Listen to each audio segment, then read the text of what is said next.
প্রাথমিক বিদ্যালয়ের পিছিয়ে পড়া শিক্ষার্থীদের শিক্ষণ ঘাটতি পূরণে দেশে প্রথমবারের মতো চালু হয়েছে ব্যতিক্রমী শিক্ষা পদ্ধতি রিডিং অ্যান্ড রাইটিং হসপিটাল, যেখানে নিজেদের মতো করে আনন্দ উৎসব, গান আর লুডো খেলার মাধ্যমে বর্ণমালা শিখে নিচ্ছে শিক্ষার্থীরা।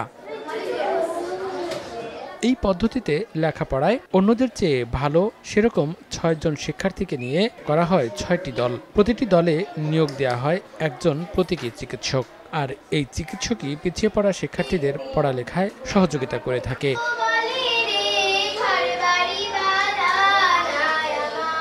প্রতিদিন স্কুলের টিফিনের পর ১ ঘন্টা করে চালু থাকে রিডিং অ্যান্ড রাইটিং হসপিটাল। অন্য সময় এসব শিক্ষার্থীরা সবার সঙ্গে ক্লাস করে।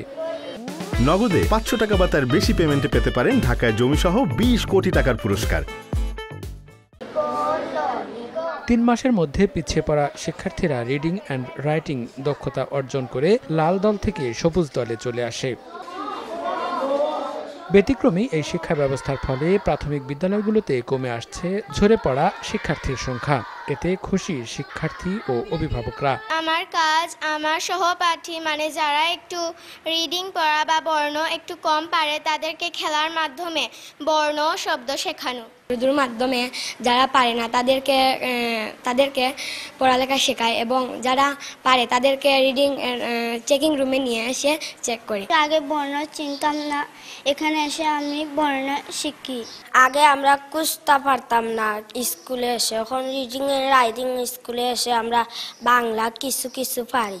আগের খুব সবল হয়েছে, তুরা সবল হয়ে গেছে, আর আশীর্বাদ করি এর তো উর্ধ হইতো আরো। প্রাথমিক বিদ্যালয়গুলোতে রিডিং অ্যান্ড রাইটিং হসপিটাল চালুর ফলে অনেক দুর্বল শিক্ষার্থীরা উপকৃত হয়েছেন বলে জানান সংশ্লিষ্টরা। আর স্মার্ট শিক্ষা ব্যবস্থা চালুতে এই উদ্যোগ গুরুত্ব বহন করবে বলে মনে করছেন জেলা প্রশাসক। প্রতিদিন এই কাজটা শুরু করি দুপুর 2:40 পর। আমাদের নর্মালি ক্লাস শেষ হওয়ার পর আমরা এই ক্লাসটা শুরু করি। আমাদের প্রকল্পটা হলো খেলার মাধ্যমে, যাতে বাচ্চারা উৎসাহ নিয়ে বর্ণগুলা শিখতে পারে।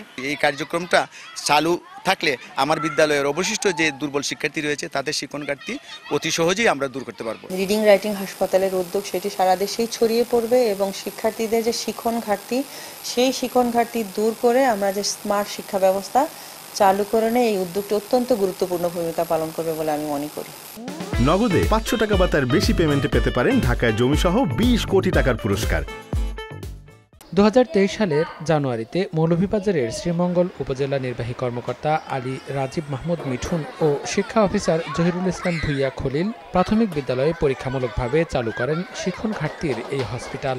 বর্তমানে শ্রীমঙ্গলের ১৩৮টি বিদ্যালয়ের মধ্যে ৯৪টিতে রিডিং অ্যান্ড রাইটিং হসপিটাল পদ্ধতির শিক্ষা ব্যবস্থা চালু রয়েছে। সময় সংবাদ, মৌলভীবাজার।